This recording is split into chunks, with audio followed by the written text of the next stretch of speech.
Moving from Perth to Beijing in 2017 was definitely a big change of scenery. Beijing is one of the biggest cities in the world, with a population more than all of Australia combined. Sometimes it can kind of feel like the city is swallowing you up with its fast pace of life and its never-ending ring roads. One of the most amazing discoveries of this road trip has been to find out that only a couple of hours outside of Beijing, there is what I can only describe as a Chinese outback. It seems completely separate from the hustle and bustle of the city, and honestly kind of feels like home.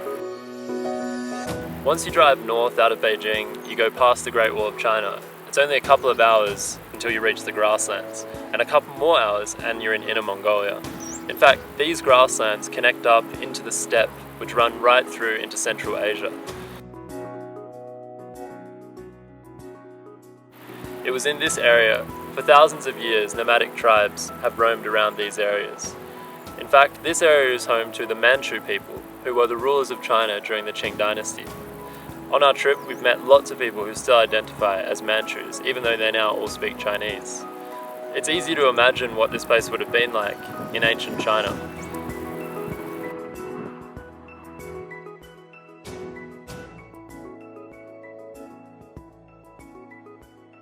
For the last few days we've been driving along the草原天路, or the grass skyline, which is honestly one of the most iconic roads in all of China, especially for this kind of northern Chinese outback scenery.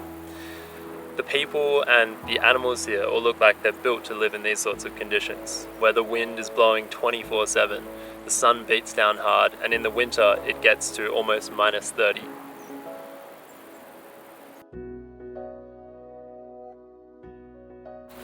We've also been really impressed with the amount of solar and wind energy that is around these areas, and in fact, most of the京津冀region, including Beijing, Hebei and Tianjin, are going to be powered by renewable energy in the coming years. Coming here has really reminded me of a trip I did in 2018 with the Inner Mongolian Arts University, where we went through the Western Australian outback. At the time, 𝗲𝗍𝗵𝘶, my throat singing teacher, told me that he thought the sheep in WA and even the scenery reminded him a lot of Inner Mongolia. Probably one of the reasons why I've enjoyed this trip so much is because it really reminds me of that feeling in WA.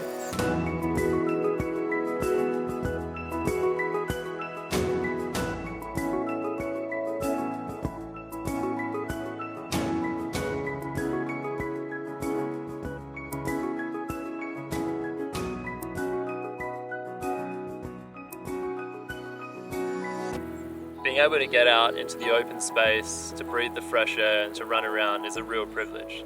And it's so good to know that even in a city like Beijing, the outback is never too far away.